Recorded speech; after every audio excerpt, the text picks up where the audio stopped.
Bonsoir, Doc. Bonsoir. Tu as fait une erreur, je pense. Tu as accepté l'invitation en audio seulement, donc on ne te voit pas. Tu devrais accepter en audio et vidéo. Je ressors. Donc, oui, là, je vais te faire sortir et te rajouter. Ok.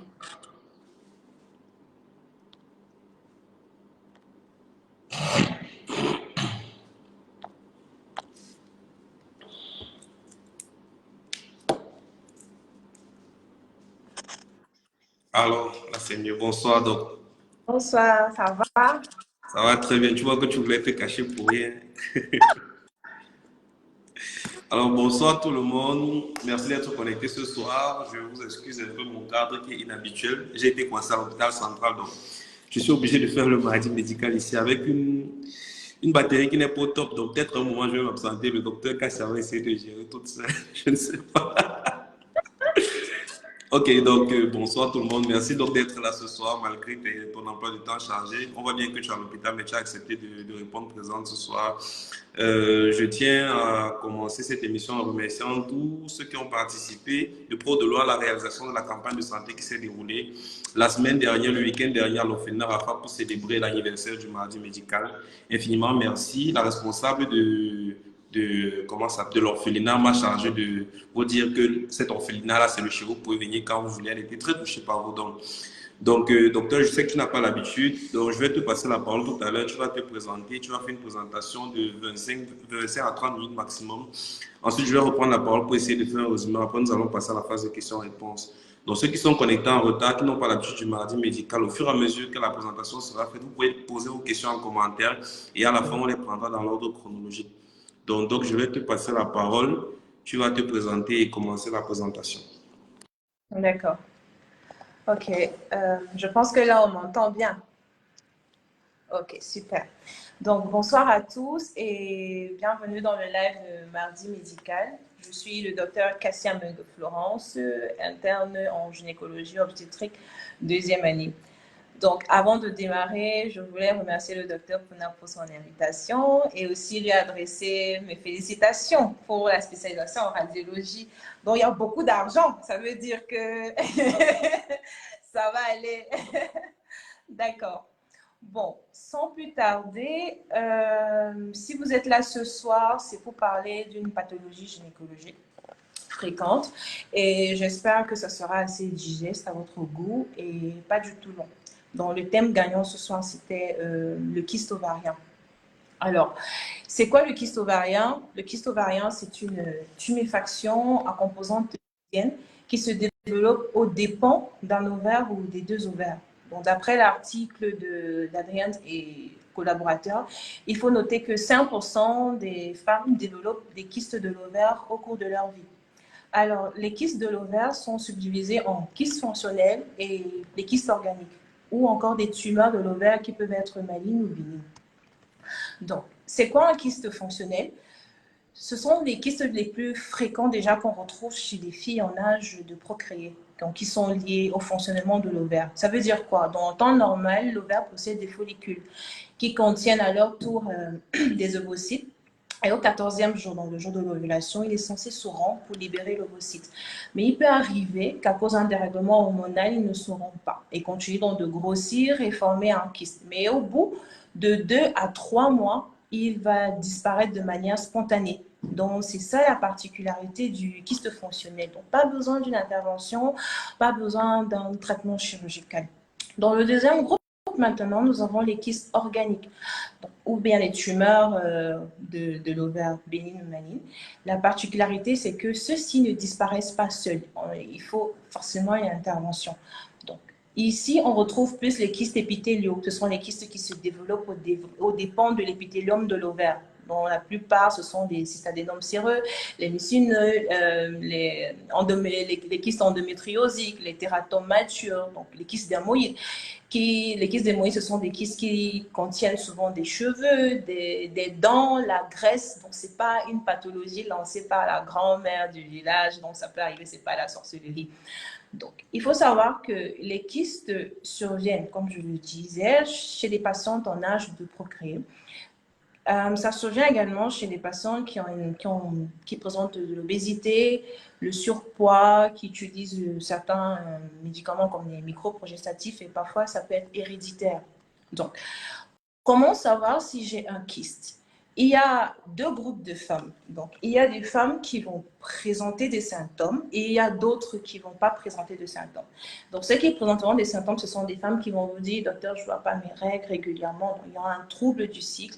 Elles vont vous dire qu'elles saignent en dehors du cycle, elles vont vous dire, docteur, j'ai des douleurs pelviennes, j'ai mal à gauche, j'ai mal à droite, et associé à ça, il y a souvent des distensions abdominales, il peut y avoir des troubles urinaires, ou bien la patiente va vous dire qu'elle est généralement constipée.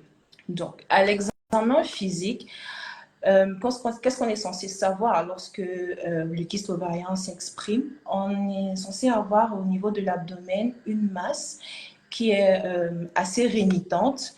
À l'examen du vagin, on va voir que parfois la masse elle est prolabée au niveau du cul-de-sac de Douglas. Donc, il y a des fois où chez les femmes chez qui c'est symptomatique, parfois on n'objective rien du tout. Donc, alors, il y a des examens qu'on peut faire, les examens complémentaires, donc l'échographie. Et il faut savoir que généralement, les kystes ovariens se diagnostiquent de manière fortuite.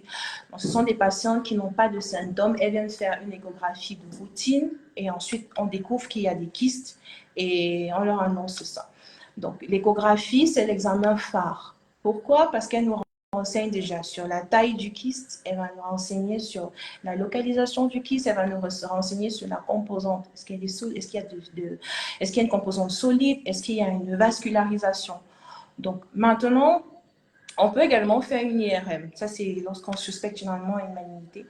Ce sont des patients, lorsqu'on fait l'IRM, on va essayer de regarder les organes de voisinage. On peut aussi faire le dosage des marqueurs tumoraux, CA125, bêta-ACG, alpha-photoprotéines. Ça, c'est lorsqu'on suspecte un cancer. Donc, maintenant, la question qui revient généralement, est-ce qu'il y a des complications? Oui, il y a des complications. Généralement, ce sont des kystes organiques qui créent des complications parce que ça ne disparaît pas de manière spontanée. Donc, le kyste prend énormément de volume et peut se tordre sur lui-même et créer des douleurs extrêmes. Donc, en fonction de la taille du kyste, il peut également comprimer l'organe de voisinage comme la vessie, le rectum. La personne va te dire, docteur, j'ai des fausses envies, docteur, je pisse fréquemment. Donc, autre complication qu'on peut avoir, c'est l'hémorragie. Donc, le kyste peut être hémorragique, mais ici, il s'agit plus du kyste fonctionnel. Pourquoi ça saigne? Parce qu'à cause de la pente ovulaire, la paroi de l'ovaire va se déchirer, ça va créer un saignement et le saignement peut rester dans l'ovaire comme ça peut se déverser dans la cavité abdominale. Mais ça se résorbe tout seul, donc pas besoin d'avoir une intervention chirurgicale ou d'opérer. Maintenant aussi, il faut savoir que certains kystes peuvent se dégénérer en cancer. Et l'autre astuce aussi, c'est que si une patiente qui n'est plus en âge de procréer, donc qui est déjà en ménopause, en âge avancé, en moyenne 40 ans, si elle présente un kyste, là, on ne va pas dire qu'il est fonctionnel, on ne va pas lui dire on va suivre 2-3 mois. Généralement, il faut investiguer parce que c'est un cancer jusqu'à preuve du contraire. Donc, on va investiguer et essayer d'éliminer les diagnostics. Donc, comment prendre en charge? Pour le kyste fonctionnel, le plus souvent, c'est une abstention thérapeutique. Hein. Mais on peut aussi donner des pilules à base d'hormones parce que des études ont montré qu'il n'y a pas vraiment d'utilité parce que le kyste fonctionnel va se résorber tout seul. Donc, généralement, on ne fait rien. Maintenant, si le kyste persiste plus de 3 mois, là, on considère que c'est un kyste organique. Et maintenant, il peut avoir des complications qu'on a citées plus haut. Et là, on fera une intervention chirurgicale. Maintenant, en ce qui concerne la chirurgie, on peut la faire par cystoscopie, c'est-à-dire on va faire des mini-incisions. C'est une chirurgie à ventre fermé et à l'aide d'une caméra. On va faire des mini-incisions et on va essayer de faire l'ablation du kyste. Généralement, ce n'est pas une chirurgie lourde. Maintenant, on peut faire par la parotomie parce que ça dépend aussi de la taille du kyste également. Donc, chez les personnes âgées, généralement, on fait une anécectomie. on enlève le kyste et on enlève aussi l'ovaire. Donc, autre chose, maintenant, je sais que certains vont se poser, est-ce que le kyste trouble la fertilité? Oui. Oui, parfois. Le kyste trouble la fertilité. Pourquoi? Parce que ça altère la folliculogenèse.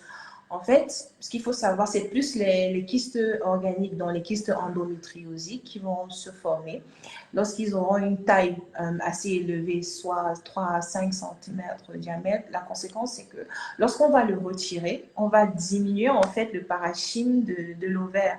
Donc, ça va réduire considérablement aussi la réserve ovarienne et il y aura la survenue des adhérences aussi qui vont occasionner qui vont déranger la fertilité de la patiente.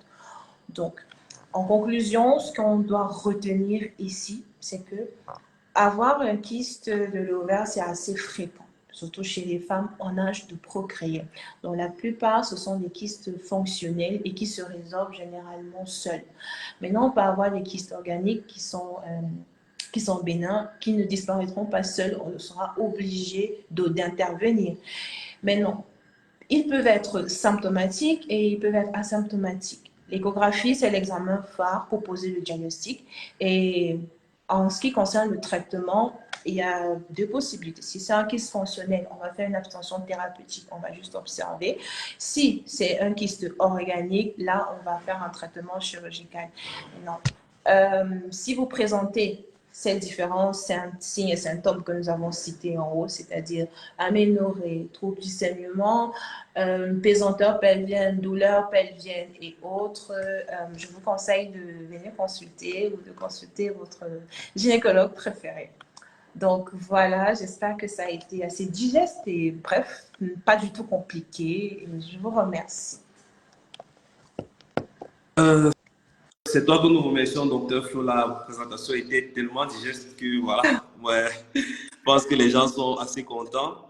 Bon, je vais faire un résumé de ce qui a été dit, étant donné qu'il y a des personnes qui se connectent en retard. Mais avant le résumé, je tiens à vous dire, à ceux qui ne savaient pas et même à ceux qui savent, je vais le rappeler, que je suis nommé aux awards pour la Waspito dans la catégorie meilleur influenceur santé de l'année. Donc, pour ceux qui n'ont pas encore voté, s'il vous plaît, allez voter pour moi pour que je puisse avoir toujours cette volonté-là de vous dire la séance tous les mardis. Merci d'avance. Il y a le lien sur la page à travers une publication que vous verrez facilement. Donc, il était question ce soir de parler des kystes ovariens. Le docteur Florence Cassia a commencé son topo en définissant ce que c'était qu'un kyste. Elle a dit que le kyste, c'était une tuméfaction à composante liquidienne la plupart du temps qui se développe aux dépens de l'ovaire. Donc, tuméfaction veut dire augmentation de la taille, composant liquidien, c'est-à-dire à l'intérieur, on a du liquide qui se développe aux dépens de l'ovaire. Alors, 5% des femmes, au cours de leur vie, peuvent contracter un kyste. D'après les études épidémiologiques, on distingue deux types de kystes. On a des kystes fonctionnels, on a des kystes organiques. Qu'est-ce qu'un kyste fonctionnel? Déjà, les kystes fonctionnels, c'est les kystes les plus fréquents. Ils proviennent de quoi? Normalement, au niveau de l'ovaire, à l'intérieur de l'ovaire, un peu comme le testicule chez l'homme, l'ovaire est censé produire des ovules, c'est-à-dire les gamètes femelles. L'ovaire contient ce qu'on appelle des follicules. À l'intérieur du follicule se développent les ovules. Normalement, lorsque vous atteignez votre 14e jour du cycle, bon, on va pas dire 14e, lorsque vous atteignez l'ovulation, il y a justement cette ponte ovulaire-là et le follicule est censé libérer l'ovule.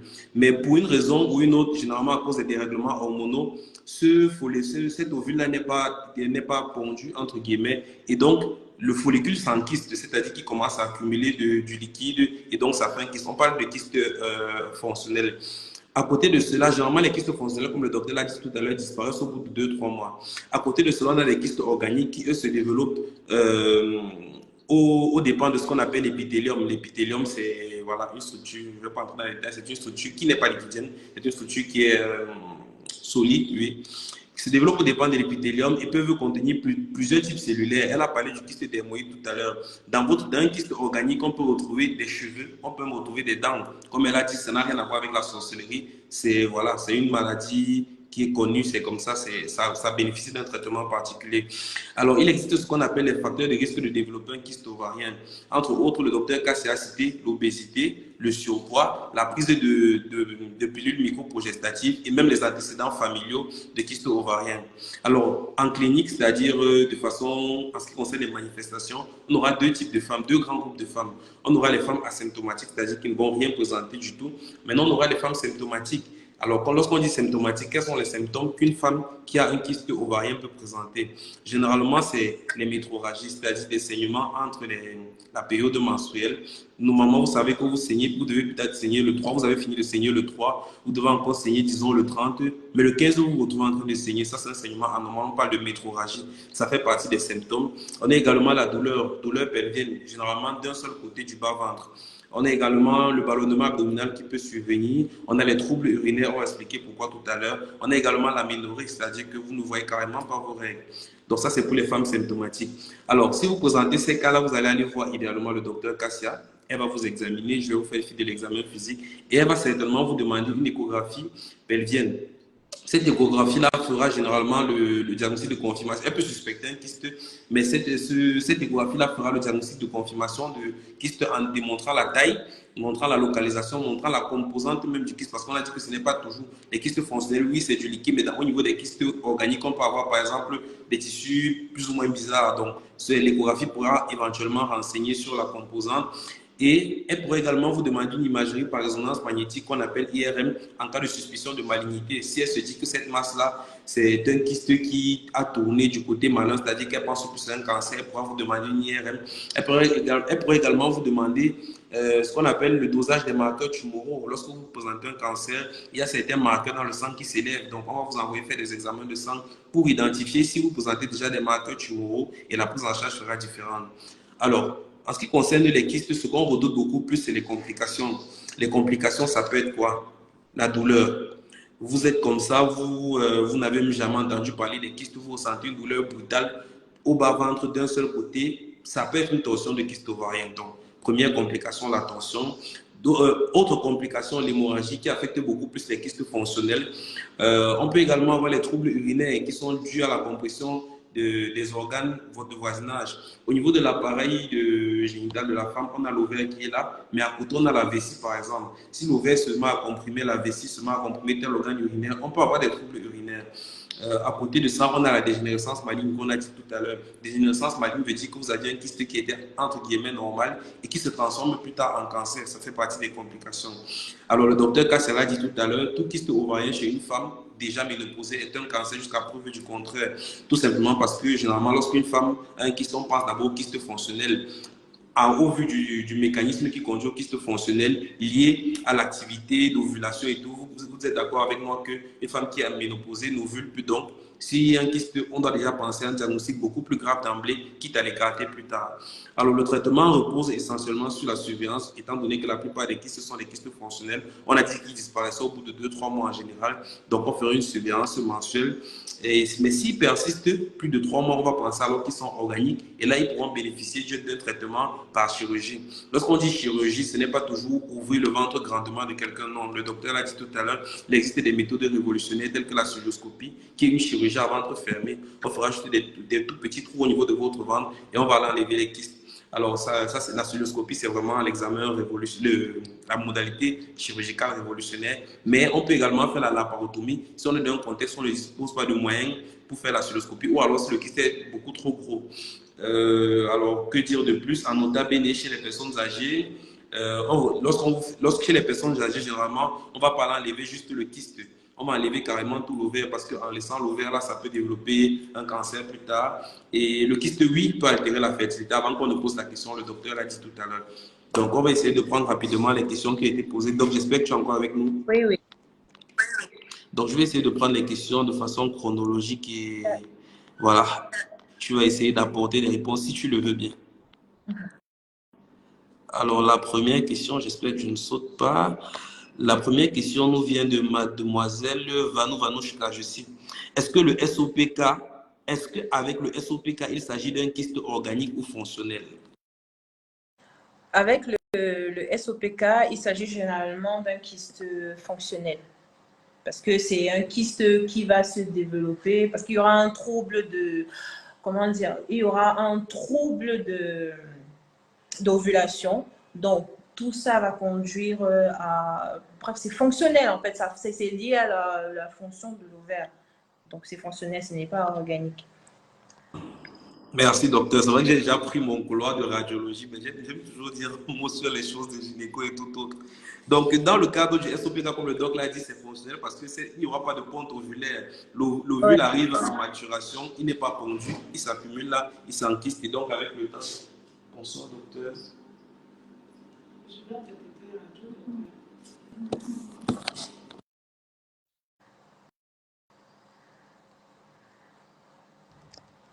Bon, je vais essayer de suivre également les questions.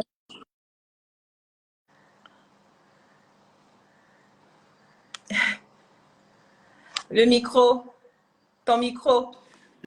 Je m'excuse, c'est mon patron qui était là, le docteur BD. Elle ne savait pas que je faisais le mardi médical à l'hôpital central. Donc, bon, on va passer à la question suivante. Mademoiselle Vanou, une fois de plus, je vais citer, sachant que les pilules hormonales sont une des causes principales, pourquoi est-ce qu'on continue de les prescrire? Merci. Sachant que les pilules hormonales sont l'une des causes principales, pourquoi est-ce qu'on continue de les prescrire? Les pilules hormonales sont des causes prescrites parce que ces pilules-là vont vous aider à mettre les ovaires au repos. Donc, lorsqu'on va mettre les ovaires au repos, vous n'allez pas ovuler, donc il n'y a pas vraiment de chance que le kyste éclate et pour occasionner une douleur. Donc, généralement, ça a un effet bénéfique. Merci, docteur. J'espère que mademoiselle Vanouche est satisfaite. Sinon, elle peut revenir en commentaire. La question suivante nous vient de monsieur Apko. Je cite, bonsoir les docs, très belle présentation. Je pense que c'est juste des compliments. La question suivante nous vient de monsieur Ludovic dit, les kystes ovariens organiques et fonctionnels ont-ils les mêmes facteurs de risque? Est-ce que les risques ovariens et fonctionnels, organiques et fonctionnels ont les mêmes facteurs de risque? Oui, ça a les mêmes facteurs de risque. Comme on l'a cité, généralement, c'est héréditaire, le surpoids, l'obésité et les microprogestatifs.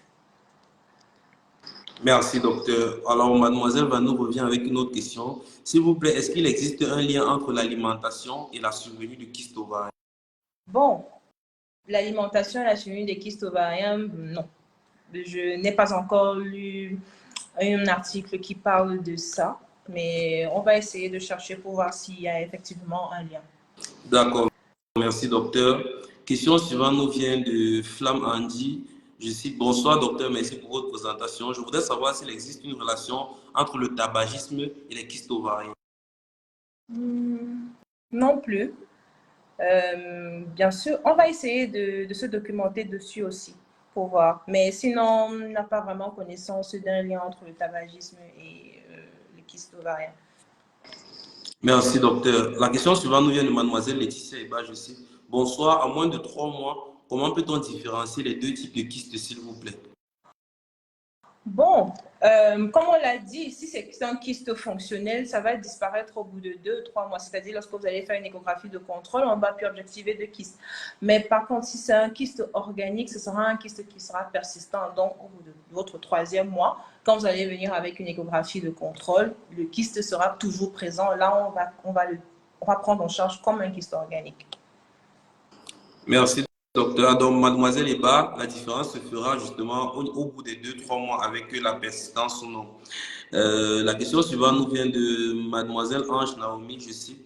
Bon, c'est juste merci pour la présentation. La question suivante de monsieur Ludovic dit, existe-t-il des recommandations alimentaires et hygiéno-diététiques pour prévenir les kystes ovariens? Si oui, qu'est-ce qui est recommandé? Bon, généralement, c'est juste surveiller son alimentation pour éviter le surpoids, l'obésité. Donc, il n'y a pas vraiment un mode d'alimentation spécifique à éviter les kystes, pour pouvoir éviter le kyste ovarien. Donc, non. Merci, madame. Donc, alors, monsieur Ludovic dit l'alimentation, comme elle a dit, c'est tout ce qui va dans le sens de prévenir le surpoids et l'obésité, l'alimentation, oui, les mesures génotipiques, l'activité sportive, tout ce que vous connaissez qu'on préconise au quotidien. La question suivante nous vient de madame Ems Barm, j'arrive pas bien lire. Bonsoir, docteur. Concernant les kystes fonctionnels, est-ce possible de donner aussi des anti-inflammatoires pour soulager la douleur? Est-ce qu'il est possible de donner des anti-inflammatoires pour soulager la douleur du kyste? Oui, on peut donner les anti-inflammatoires, les antalgiques même, on peut donner également. Merci, docteur. Question suivante de mademoiselle Naomi. Est-ce possible qu'une femme développe des kystes lors de sa grossesse? Oui, il est possible qu'une femme développe des kystes lors de sa grossesse. Ça peut être un kyste qui est déjà présent et elle a conçu avec ça. Mais il a été prouvé qu'il y a des femmes qui peuvent conduire, oui, il y a des femmes qui peuvent conduire leur grossesse à terme avec la présence d'un kyste vraiment fonctionnel et ça ne dérange pas.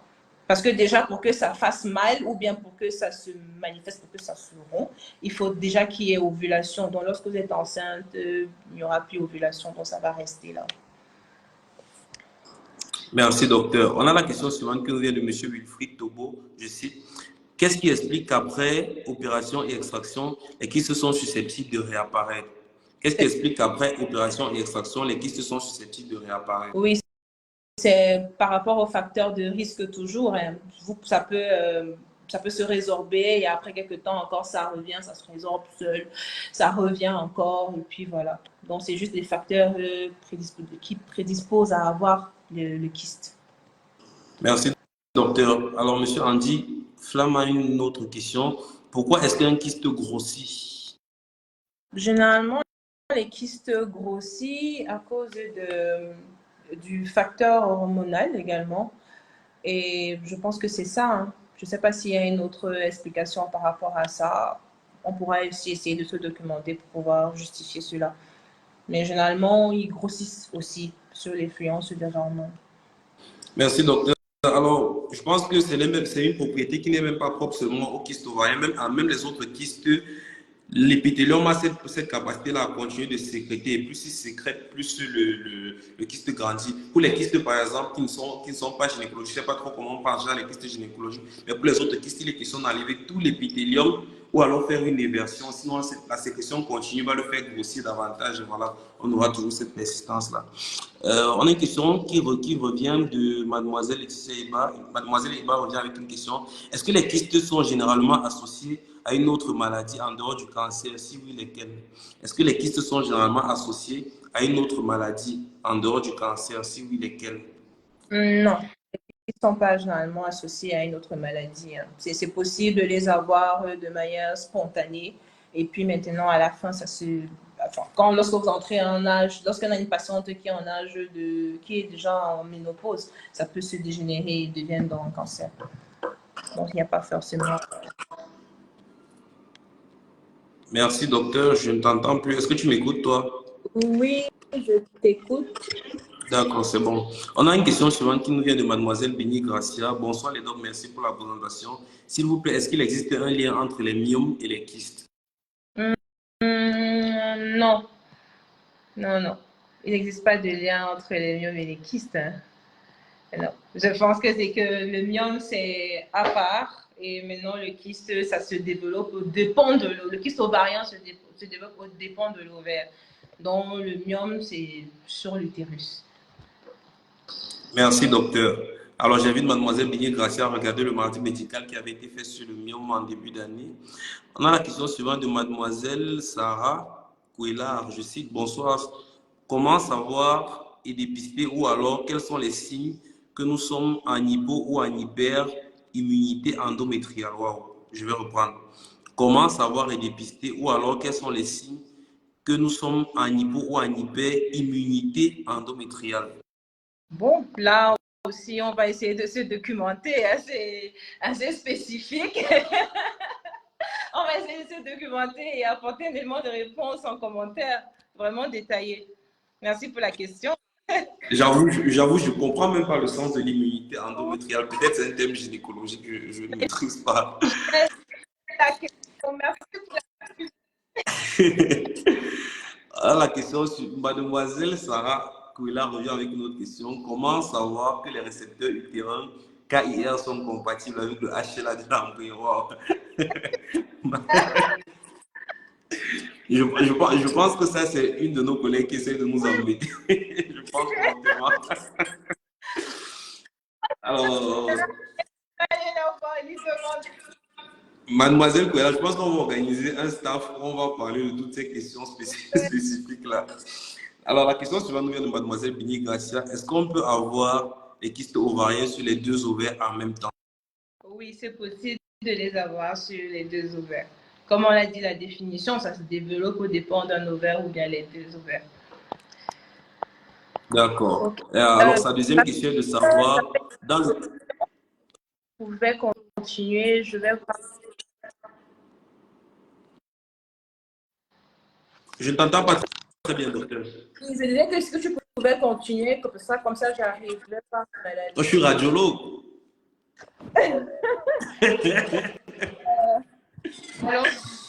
D'accord. Alors, la dernière question de Mademoiselle Bini Gracia, si oui, est-ce qu'on peut s'attendre à une stérilité chez la patiente en cas de kystes bilatéraux? Non, pas forcément. Hein. Il y a des solutions, il y a un traitement médical également et on ne peut pas avoir de... Pas forcément.